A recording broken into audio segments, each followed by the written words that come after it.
На 22 апреля 2020 года запланировано голосование за поправки в Конституцию России. Обсудим ситуацию вместе с председателем Центральной избирательной комиссии Республики Башкортостан Илоной Макаренко. Илона Анатольевна, здравствуйте. Здравствуйте. Может ли помешать коронавирус проведению вот этого голосования? Нет ли такой вероятности, что 22 апреля эта дата будет смещена?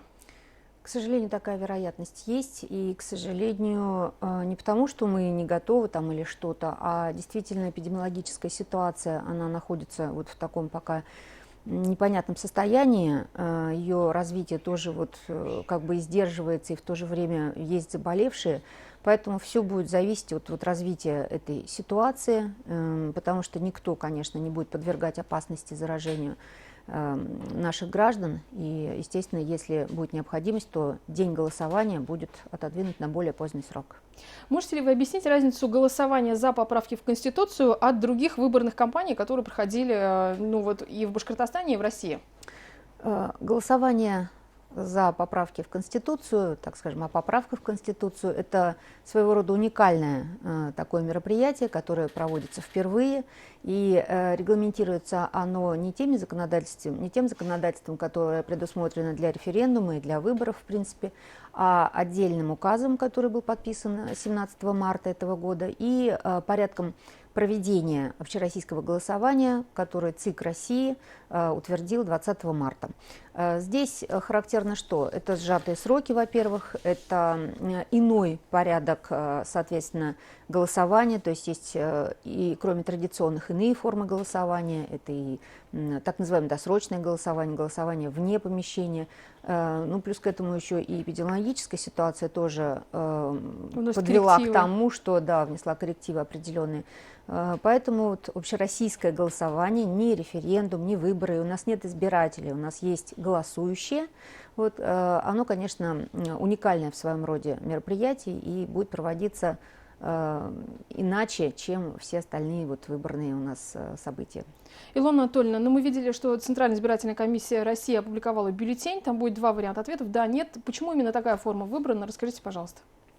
Так было установлено ЦИК России, что бюллетень будет формой А4, на нем будет защитная сетка, порядок заполнения его, естественно, разъяснен. И вопрос, вы поддерживаете изменения в Конституцию Российской Федерации, одобряете их, и, соответственно, два ответа «да» или «нет». Ну, то есть вот выбор такой будет, так было установлено.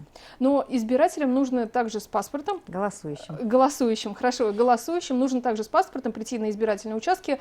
Расскажите, как это будет процедура, будет ли отличие? Вот, понимаете, в связи, опять же таки, с эпидемиологической ситуацией, паспорт в обязательном порядке, естественно, будет нужен, но его не обязательно нужно будет передавать члену участковой избирательной комиссии, достаточно будет его развернуть и показать на расстоянии.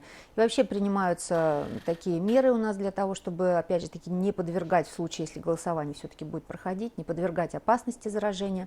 Это и дезинфицирующие средства, это и обработка антисептиком ладоней и всех голосующих, которые будут приходить и на входе, и на выходе.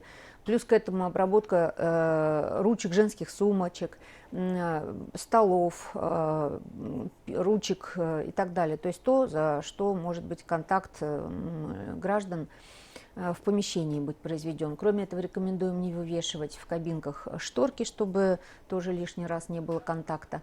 Ну и, естественно, соблюдать расстояние между теми, кто будет присутствовать на избирательном участке, не менее 1,5 метров.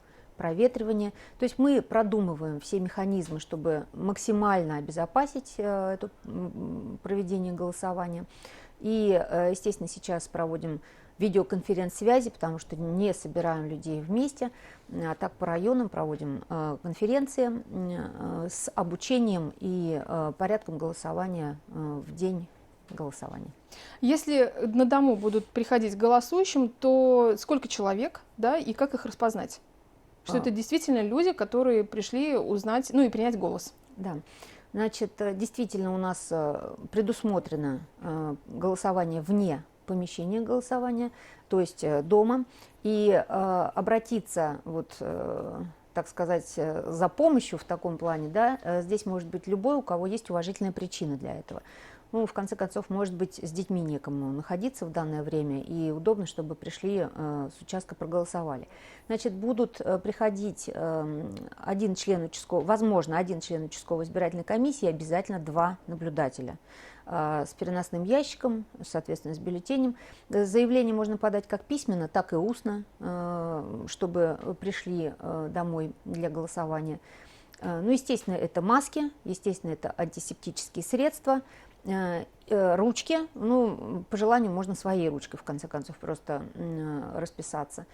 И что еще предусмотрено, мы планируем, что наши члены участковых избирательных комиссий будут в жилетах, таких опознавательных жилетах. Какого цвета? Ну, скорее оранжевого. Вот. Но это никак не ассоциируется, просто такой цвет, чтобы было ярко выглядело. Да. Ну, мы планируем, что это все будет. Сейчас готовимся к этому потихонечку. Ну, информационная кампания по поправкам в Конституцию России, вот голосованию этого процесса, она уже началась. Что она включает и что мы увидим? Действительно, информационная кампания уже началась. Это, во-первых, на рекламных поверхностях мы видим баннеры «Наша страна», «Наша Конституция», «Наше решение». Кроме этого, наверное, все обратились, что на государственных телеканалах сейчас идут ролики, побуждающие к внесению изменений в Конституцию и в то же время объясняющие суть их.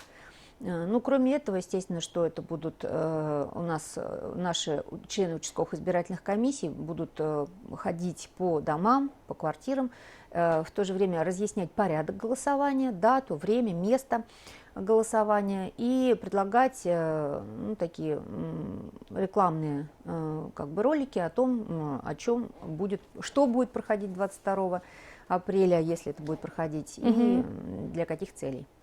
Как будут, точнее, когда начнут работать избирательные комиссии? Ну, вы уже сказали, что есть корректировки в связи с эпидемиологической ситуацией, да, но вот на данный момент какие установки стоят перед ними? На данный момент, на сегодняшний, так скажем, сегодня у нас работает, ну, это, естественно, ЦИК, и работают территориальные избирательные комиссии. То есть уже с 25 сегодняшнего числа у нас наши голосующие могут прийти и написать заявление мобильный избиратель, то есть чтобы голосование было по месту нахождения, допустим, так, или же досрочно проголосовать там заявление и так далее. Ну и, кстати, срок увеличен, да, если предыдущие разы 3 дня досрочное голосование, то сейчас, по-моему, 7 дней, если не ошибаюсь. Это по решению регионального избирательной комиссии субъекта Российской Федерации, то есть по нашему решению, которое будет принято в зависимости от того, как определится дата голосования. Возможно, действительно, что у нас досрочное голосование будет за 7 дней. Опять же таки, эта поправка была внесена в связи с тем, чтобы не было скученности людей и чтобы растянуть дни, и, соответственно, меньше людей приходило в одно время.